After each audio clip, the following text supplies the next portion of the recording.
난무하면서 한 개인의 인격을 침해하고 있습니다. 우리 국민의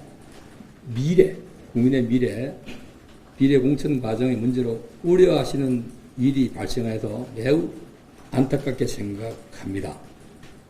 이와 관련하여 잘못 알려진 사실관계를 바로잡고 그 진실을 말씀드리고자 이 자리에 섰습니다. 누구를 비난하고 또 책망하고 공격하기 위해서 이 자리에 선 것이 아니라는 점을 명백히 밝혀드립니다. 오로지 전후 사실관계를 밝힘으로써 불편 오해를 방지하고 그 책임이 누구에게 있는지 우리 국민 여러분께서 판단해 주시리라 믿고 이 자리에 섰습니다. 국민의 미래는 국민의힘의 비례정당입니다. 자매정당입니다. 또한 국민의힘과 국민의 미래는 한 몸입니다. 이것은 국민의힘 비례위원장을 맡고 있는 한동훈 위원장께서도 명확히 밝힌 바 있습니다. 전혀 별개의 당이 아니라는 점을 먼저 밝혀줍니다.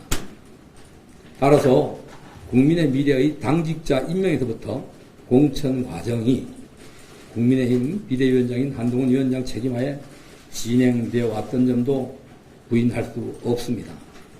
인재영입위원회는 비대위 출범 이전부터 김기현 대표 체제 시절부터 우리 총선에 출마하거나 또는 당 정책에 함께 해줄 훌륭한 국민 인재들을 모시는데 노력해왔습니다.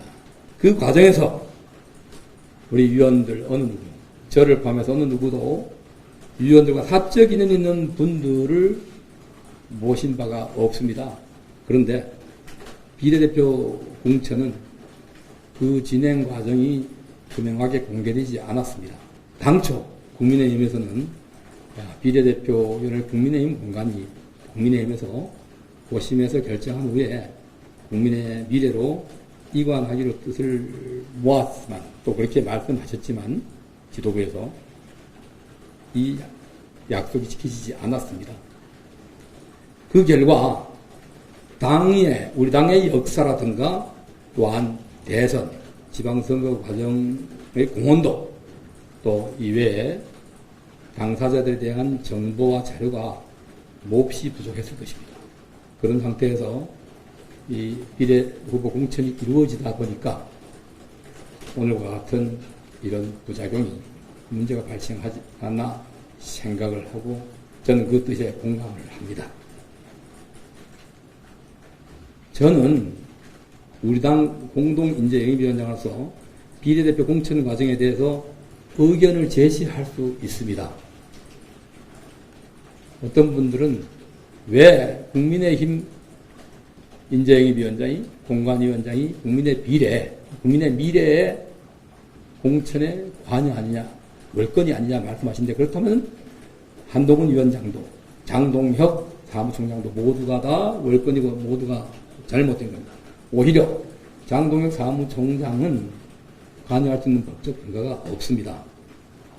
저는 우리 당규 제35조 제2항에 따르면 인재영입위원회는 각종 선거 후보자를 발굴하고 영입인사의 역할 및 위상에 대해서 당 조직에 건의할 수 있습니다.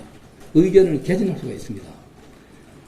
당의 특정 인재와 단체에 대한 활동을 지원하고 건의할 수 있는 역할을 할 수 있도록 당규에 그 책무와 그 권한이 명시되어 있습니다. 또한 당규 제37조에는 이러한 인재영입위원장의 요구에 당기구, 당에 소속된 모든 기구를 말하는 겁니다. 당기구 및 당 소속 의원은 적극적으로 협조하도록 의무까지도 명시되어 있습니다.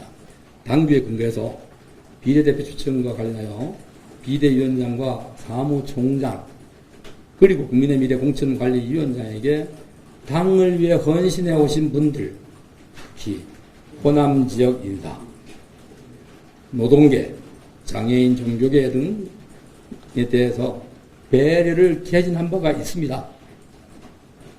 이것은 밀실에서 제가 권한 없이 청탁을 한 것이 아니라 당연히 제가 해야 할 책무 중에 하나입니다.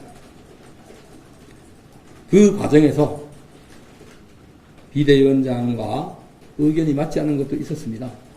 그렇지만 제가 고집을 부려서 갈등이 유발된 적이 없습니다.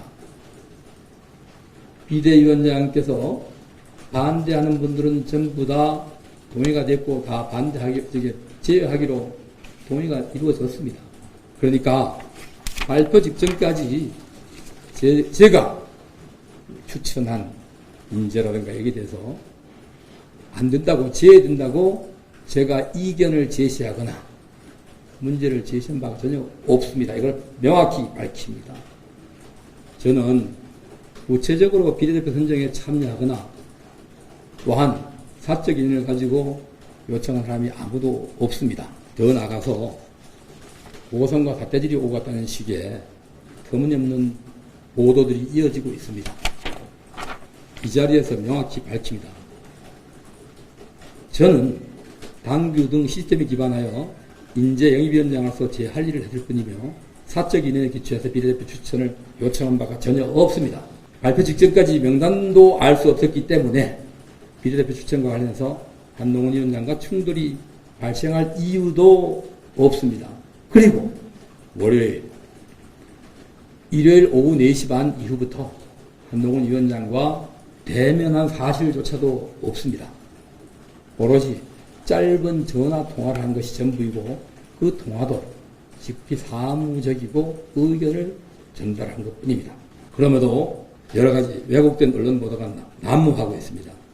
그 배후에 누가 있는지 기자 여러분들께서는 잘 아시리라 생각이 됩니다.